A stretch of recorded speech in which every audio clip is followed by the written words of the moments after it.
That boy 23 says, I've seen enough. Kyle Allen for QB1. Also, people really believe Tomlin sitting Pickens was to keep him fresh. Something definitely happened. Ooh, hey now. Well, I like the Kyle Allen part. He did come in and deliver a nice completion. It sparked Justin Fields getting back up and saying, I'm ready to come back. I think it sparked Justin Fields also to realize he could throw quick passes over the middle. I would agree. Instead of holding the ball too long and trying to pass to the outside. I would agree. Oh, wait, yeah, Freiermuth. There's a Freiermuth over the middle. Work. Oh, all right. Yeah, then we ended up scoring a touchdown in the next, 3 or 4 plays. Yep. It was the best drive that we had all day. It was the fastest, most efficient.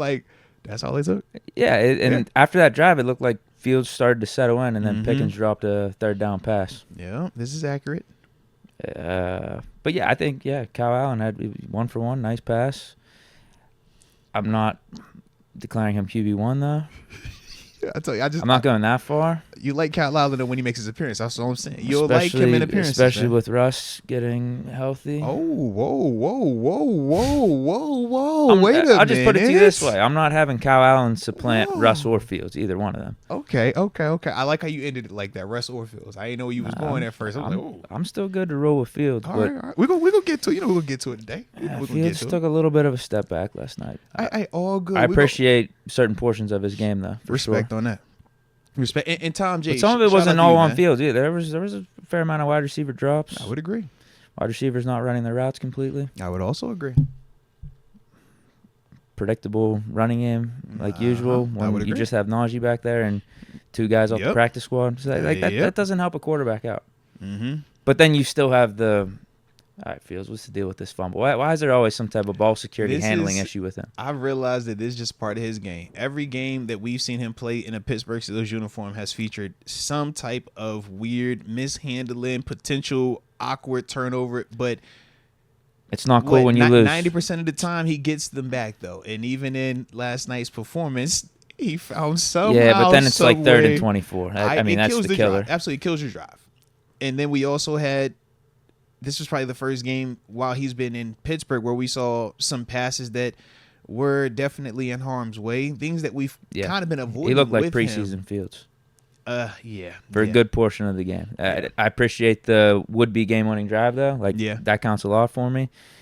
And he started off. I thought he actually did pretty decent to start off the game. That first series missed that Darnell pass. I don't know who you want to blame for the Connor Hayward one. I feel like Connor should have had it. Was it thrown an inch too far? So I look at it like this. But either way, I actually thought he looked really comfortable starting out the gate. I thought he did too. I think the thing with the Connor passes, it's like, man, I thought it was a nice pass. At the same time, Connor's a tight end H-back, not a wide receiver. So has Connor shown that he can make those type of plays? Yes. But is it a higher probability that Connor's making that catch with that type of pass? Or maybe you say, maybe I put a little bit more air into this and try to make it a little bit easier catch on Connor. I think that's splitting hairs. Obviously, we'll do that because we lost. So we go back and we comb through all that type of stuff. But I look at the Darnell Washington pass more so than the Connor Hayward pass. I think that was one of those ones where you just are saying, man, if we can get more consistent with the touch, understand a little bit more air to the ball, and the difference of him missing that. But then you look at Dak on the flip side, hitting in those similar situations where you got the tight end running up the seam versus a defender, and you can see how just putting a little bit more air into it made it a little bit easier catchable pass for that tight end, and you saw the explosive plays that kind of came from that. I thought it was one of those ones where for Fields, you could see the talent. You could also see where he's had some shortcomings, and that kind of popped up. But then the flip side, you could see where a Dak Prescott is further along in his development, and there are certain things that he does well, and that was why, in my opinion, they were able to kind of move the ball as well as they did. But at the same time, part of the reason why we criticize Dak the way that we do is because we don't feel like he's necessarily elite in the sense of a top 5 guy. Top 10, good, really, really good. Heck yeah. But you could still see with his decision making at times where it could get questionable. But I just thought that was those kind of plays really highlighted to me the difference of where I need Fields to continue to improve. And at the same time, a guy that is technically, he's the highest paid. So this supposed to be the top of the heap.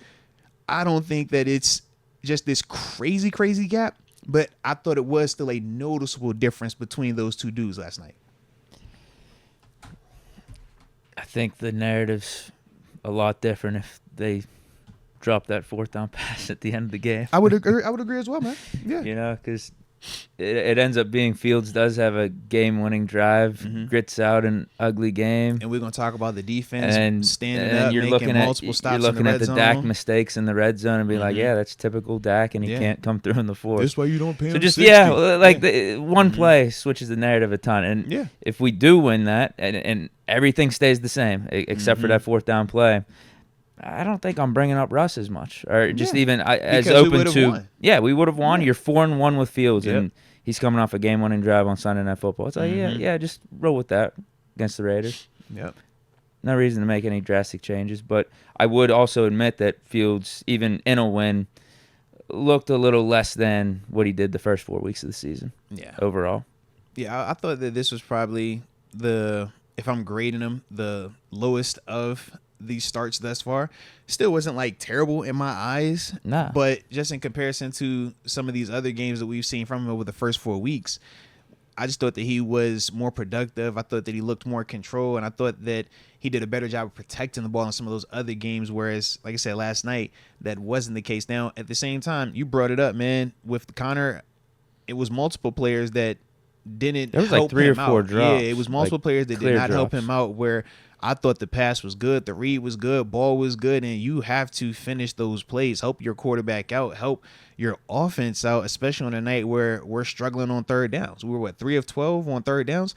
We only snapped the ball about 50, 57 times. We were 20 less snaps than the Cowboys.